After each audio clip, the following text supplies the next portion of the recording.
Halo semuanya, hari ini kita bakal bongkar sesuatu yang mungkin bikin kita sedikit pusing waktu di sekolah dulu. Pecahan. Tapi, tunggu dulu. Gimana kalau kita lihat ini bukan sebagai soal matematika yang ribet, tapi sebagai sebuah kode rahasia buat ngertiin dunia di sekitar kita? Coba deh pikirin sebentar. Apa coba hubungannya resep kue, label diskon di mall, sama rencana anggaran bulanan? Kelihatannya beda banget kan? Tapi ternyata semuanya itu terhubung sama satu ide yang sama persis. Yap, bener banget. Ternyata ada semacam kode universal yang diam-diam ngatur cara kita ngebagi, ngukur, dan bandingin hampir semua hal di hidup kita. Dan kode itu adalah pecahan. Nah, jangan keburu takut. Angka-angka yang sering kita hindari ini sebenarnya adalah alat yang luar biasa kuat. Dan dalam beberapa menit ke depan, kita bakal bongkar semua rahasianya bareng-bareng. Siap? Ini dia peta perjalanan kita hari ini. Kita mulai dari dasarnya dulu, terus kita lihat gimana satu ide bisa punya banyak wajah, kita adu mereka di pertarungan pecahan, kita bawa ke masalah sehari-hari, dan puncaknya, kita bakal jadi ahli pecahan. Oke, yuk kita mulai. Oke, bagian pertama. Selamat datang di alam semesta pecahan.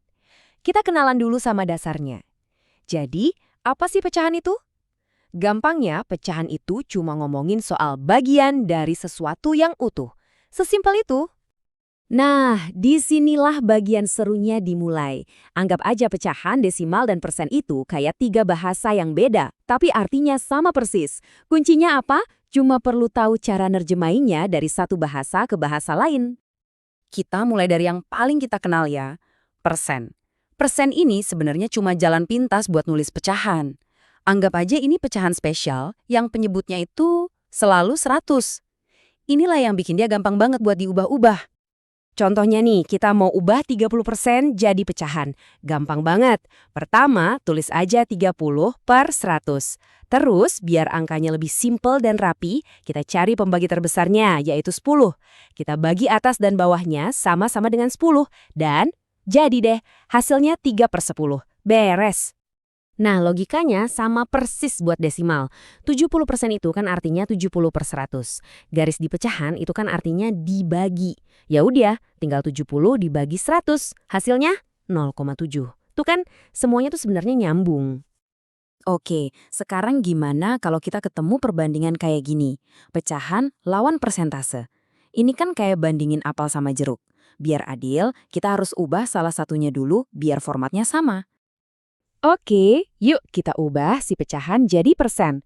1 dibagi 16 itu hasilnya 0,0625. Nah, buat jadiin persen, tinggal geser aja komanya 2 kali ke kanan, jadi 6,25%. Sekarang jadi jelas banget kan? 6,25% itu ya jelas lebih kecil dari 16%. Berarti X lebih kecil dari Y. Gampang. Bagian 3, pertarungan pecahan. Nah, sekarang kita masuk ke arena pertarungan. Kita bakal lihat cara cepat buat nentuin mana yang lebih besar, mana yang lebih kecil, dan cara ngurutin mereka. Kadang cara paling gampang buat ngebandingin itu ya dengan ngeliat langsung. Coba deh lihat grafiknya. Nggak perlu ngitung-ngitung, kita udah bisa langsung lihat kalau batang buat 3/4 itu jelas lebih tinggi daripada batang buat setengah. Visual ini ngebuktiin kalau 3/4 itu emang lebih besar dari setengah. Kalau buat desimal, ada trik gampangnya. Kita tinggal bandingin aja angka pertama persis setelah koma. Di sini kita punya 0,6, 0,2, 0,5, sama 0,1. Nah, dari angka 6, 2, 5, dan 1, mana yang paling kecil? Ya 1 kan, berarti jawabannya udah ketahuan. Yap, bener banget. Jadi desimal yang paling kecil di antara semuanya adalah 0,125. Simpel kan? Nah, kalau dapet soal yang lebih ribet, di mana penyebut pecahannya beda-beda semua, strategi paling jitu adalah ubah semuanya jadi desimal. Tabel ini seolah-olah ngebuka nilai tersembunyi dari tiap pecahan. Jadi, ngurutin dari yang terkecil ke terbesar jadi gampang banget. Lanjut ke bagian 4, pecahan di dunia nyata. Oke, cukup teorinya. Sekarang kita lihat gimana semua ini kepake buat mecahin masalah sehari-hari. Yuk kita bantu Tuti soal pitanya. Awalnya dia punya 21/4 meter. Terus dipakai 1/4 meter. Nah sisanya pas banget 1 meter kan? Terus dia kasih ke adiknya 3/12 meter. Tunggu dulu. 3/12, itu kan kalau disederhanain sama aja kayak 1/4 ya? Oke, berarti 1 meter dikurangin 1/4 meter, sisa akhirnya adalah 3/4 meter. Coba perhatiin diagram kue ini. Ini ceritanya soal bagi-bagi uang saku. Bahkan sebelum kita ngitung, udah kelihatan jelas kalau anak pertama dan kedua dapat potongan kue yang paling besar. Pertanyaannya sekarang, sisa kuenya buat anak ketiga berapa ya? Oke, ayo kita hitung bareng. Anak pertama dapat 1/3 dari 18.000, itu berarti 6.000. Anak kedua dapat setengahnya, berarti 9.000.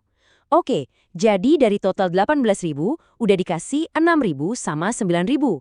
Sisanya, ya 3.000 rupiah buat anak yang ketiga. Oke, bagian terakhir. Menjadi ahli pecahan. Siap buat tantangan pemungkas? Anggap aja ini ujian akhir kita, soal anggaran yang cukup rumit buat ngebuktiin skill baru kita. Ini dia tantangannya. Gaji Pak Hardi sebesar 2,4 juta rupiah dibagi-bagi buat banyak pengeluaran. Dan semuanya ditulis dalam bentuk pecahan yang beda-beda. Misi kita adalah cari tahu berapa besar potongan tabungan yang masih jadi misteri itu. Oke, ini kelihatannya emang agak ribet, tapi strateginya sebetulnya simple. Pertama, kita gabungin dulu semua pecahan pengeluaran. Kalau dihitung, totalnya ada 187 pecahan per 240. Langkah kedua, kita cari tahu berapa rupiah sih nilai pengeluaran itu. Ternyata 1.870.000 rupiah. Nah, langkah terakhir, tinggal kurangi aja gaji total dengan total pengeluaran tadi, dan ketemulah sisa uang tabungannya. Jadi, apa aja senjata baru yang sekarang ada di kantong kalian? 1. Ingat, pecahan, desimal, dan persen itu cuma beda bahasa, bisa ditukar-tukar. 2. Kalau mau bandingin atau ngitung, selalu samain dulu formatnya. Dan yang paling penting, jangan pernah takut sama soal yang kelihatannya rumit, karena itu cuma gabungan dari langkah-langkah kecil yang simple. Jadi, sekarang kuncinya udah ada di tangan Anda. Pecahan bukan lagi sekedar angka di buku pelajaran. Tapi ini adalah alat buat ngertiin diskon belanja, buat ngatur resep masakan, atau bahkan ngerencanain keuangan. Pertanyaannya sekarang dengan kode yang udah Anda pegang ini, masalah apa yang bakal Anda selesaikan selanjutnya?